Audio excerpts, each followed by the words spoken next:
Sir ಈಗ ಮಲ್ಲಿಕಾರ್ಜುನ ಖರ್ಗೆ ಅವರು sir Kharge ಅವರು ಹೇಳಿದ್ರು ಬಿಜೆಪಿ RSS ವಿಶೇಷ ರೂಪ ಇದ್ದಂತೆ ನೋಡಿಕೊಳ್ಳಬೇಕು ಅಂತ ಹೇಳಿ. ಅದು ನೋಡಿ ಯಾವ ಅರ್ಥದಲ್ಲಿ ಹೇಳ್ತಾರೆ ಏನ್ರಿ, ಅನೇಕ ಸಲ ರಾಜಕೀಯವಾಗಿ ಟೀಕೆಗಳು ಆಗ್ತಿರ್ತಾವೆ, ನಮ್ಮೆಲ್ಲ ಮಾಡಿರ್ತಾರೆ, ನಾವು ಅವ್ರ ಮೇಲೆ ಮಾಡಿರ್ತೀವಿ.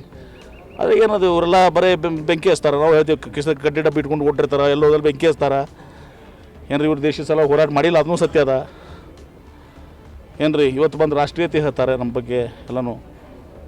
ಅಲ್ಲಿ ಇಂಡಿಯಾ ಗೇಟ್ನಾಗ ಹೋಗ್ರಿ ನೀವು, ಇಂಡಿಯಾ ಗೇಟ್ನಾಗ ಅಲ್ಲಿ ಯಾರ್ಯಾರು ಸ್ವತಂತ್ರ ಇದ್ರಾಗ ಪ್ರಾಣ ಕಳ್ಕೊಂಡ್ರೆ ಎಲ್ಲರ ಹೆಸರುಗಳದಾವೆ.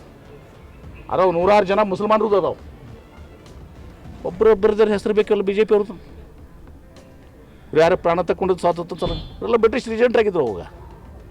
ಈಗ ಬಂದು ನಮಗೆ ರಾಷ್ಟ್ರೀಯತೆ ದೇಶಾಭಿಮಾನ ಬಪ್ಪರ ಹೇಳ್ತಾರಲ್ಲ ನೋಡ್ರಿ. ಅದಕ್ಕೆ ಅವರು ಖರ್ಗೆ ಅವ್ರು ಯಾವ ರೀತಿಯಿಂದ ಅರ್ಥದ ಹೇಳಿದ್ರೆ ಅದನ್ನ ಅರ್ಥ ಮಾಡ್ರೆ ಇವರು ವಿಷಯಕಾರಿ ಇದು ಮಾಡುವಂಥದ್ದು ಹಿಂಗೆ ಮಾಡ್ತಾರೆ, ಅದಕ್ಕೊಂದು ಹೇಳಿದಾರೆ ಅವ್ರಿಗೆ ಏನೋ. ಅದು ಯಾವ ಅರ್ಥ ಹೇಳಿದ್ದಾರೆ ಏನು, ಹೊಡೆದ ಲಿಟ್ರಲ್ಲಿ ಹಾವು ಹೋಗೋದಿರ್ತದಲ್ಲ ಏನ್ರಿ. ವಿಷಕಾರಿ ಹಾವುಗಳು ಇದು ಮಾಡ್ಬೇಕಂದ್ರೆ ಅವ್ರಿಗೆ ಇವ್ರು ನಿರ್ಮೂಲನೆ ಮಾಡಿರಿ ಇವ್ರನ್ನ ಅಂತ ಅಂದಾಗ, ಹೊಡೆದು ಕೊಲ್ಲರ್ ಲಿಟ್ರಲಿ ಹೊಡೆದು ಕೊಲ್ಲಂದಾಗ ಏನದು ನಿಮಗೂ ಗೊತ್ತಿರ್ತದಲ್ಲ ಮೀಡಿಯಾವ್ರಿಗೆ. If you like this video ಬೇಗ ಲೈಕ್ ಮಾಡಿ, ಕಾಮೆಂಟ್ ಮಾಡಿ, ಶೇರ್ ಮಾಡಿ ಹಾಗೂ ಯೋಯೋ ಟಿವಿ ಕನ್ನಡವನ್ನು ಸಬ್ಸ್ಕ್ರೈಬ್ ಮಾಡಿ.